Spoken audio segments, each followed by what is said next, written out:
El plan de romper un florero y armar un tierrero para luego dar el grito de la independencia había sido todo un éxito. Pero la corona española no se iba a quedar así. Cuando Napoleón fracasó en su campaña y Fernando VII recuperó el trono de España, lo primero que hizo fue enviar a Pablo Morillo y al virrey Juan de Sámano a reconquistar América. Mientras tanto, los criollos no se ponían de acuerdo en cómo organizar la Primera República. Había realistas y patriotas, y a su vez los patriotas se dividían entre centralistas y federalistas, y en medio de esa discordia llegó el contraataque español.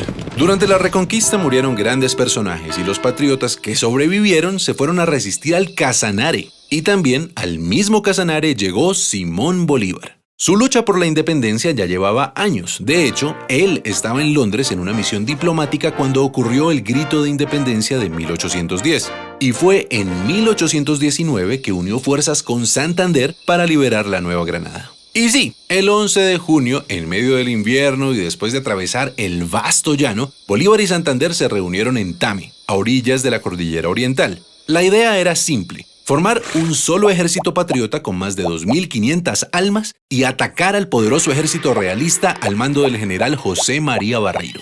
El plan era lo complicado. Había que llegar al centro del país sin ser vistos. Y para ello, la única opción era una odisea: escalar la Cordillera Oriental hasta el páramo de Pisba a 3.500 metros de altura. Eso sí, antes de emprender el ascenso había que tomarse un puesto de vigilancia en las Termópilas de Paya, la primera victoria. Por supuesto, ni el ejército ni los caballos estaban acostumbrados a escalar montañas y muchos murieron en los peñascos. Pero el heroico plan funcionó y el 5 de julio la vanguardia patriota alcanzó el poblado de Socha. Por suerte no había realistas por ahí. En cambio, la gente de Tunja vino a recibirlos con comida, mantas, ropas y cuanto pudieron ofrecerles. Y después de un merecido descanso comenzaron las batallas. El 11 de julio a la salida de Gámeza ocurrió el primer choque. Ambos ejércitos terminaron por replegarse, pero Barreiro notó la furia de los que antes llamaba andrajosos y empezó a defenderse de Bolívar, quien ganó la iniciativa a punta de astucia y conocimiento estratégico.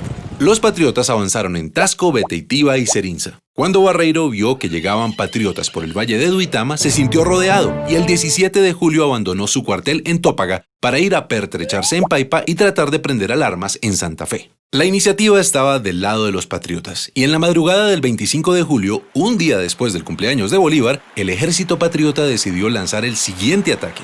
Sin embargo, cruzar el río Sogamoso en invierno no era fácil, y eso le dio tiempo a Barreiro de ubicar sus tropas en los terrenos más altos, los cerros del Picacho y el Cangrejo, desde donde se domina todo el pantano de Vargas. Los patriotas quedaron en desventaja entre el río y el ejército realista que los esperaba. Era una guerra a muerte. El combate del pantano empezó a las 10 de la mañana y fue el más sangriento. La infantería patriota con Santander al mando trató de tomarse el cerro del Picacho 4 veces, pero siempre debía retroceder hasta la quebrada de Varguitas. Al ver a su enemigo debilitado, Barreiro clavó la bandera española en el cerro y gritó: ¡Viva España! ¡Viva el rey de España! Y se lanzó a toda carga contra los patriotas. Bolívar dijo: se nos vino la caballería encima y se nos perdió la batalla. En esas apareció el coronel Juan José Rondón, un intrépido llanero seguido de 14 jinetes, y le dijo a Bolívar: mi general, ¿cómo vamos a perder si nosotros no hemos peleado? Y pidió una última oportunidad de atacar. Bolívar contestó: coronel Rondón, salve a usted la patria. Al oír eso, Rondón y sus hombres se transformaron en centauros y se lanzaron contra el escuadrón realista. Y esos 14 jinetes cambiaron el rumbo de la batalla decisiva en la campaña libertadora. Barreiro comprendió que estaba en desventaja y comenzó a retroceder por Sogamoso hacia Santa Fe. Pero Bolívar sabía que los realistas querían unir fuerzas con el virrey Sámano, así que en medio de la noche, sin prender ni una lumbre, partió hacia Tunja con la intención de cortarles el paso. Y llegó la mañana del 7 de agosto de 1819. Desde el Alto de San Lázaro, en Tunja, Bolívar y el jefe del Estado Mayor habían observado los movimientos del ejército realista.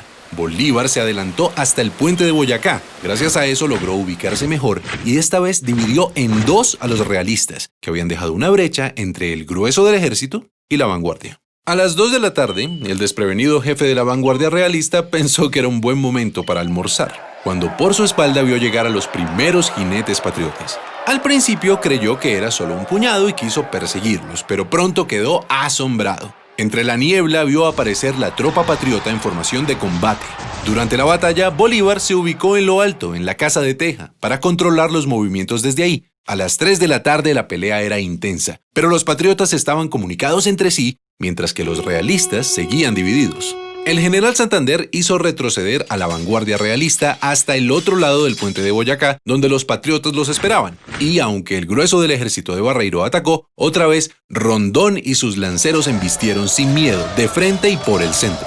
La victoria fue rápida y contundente. Barreiro fue arrestado y el ejército realista se dio por vencido. Así, a las 4 de la tarde del 7 de agosto de 1819 terminó la batalla, y con ella una travesía que abrió las puertas a la independencia de todo un continente. Celebremos la batalla de Boyacá recordando a todos aquellos hombres y mujeres que lucharon por nuestra libertad.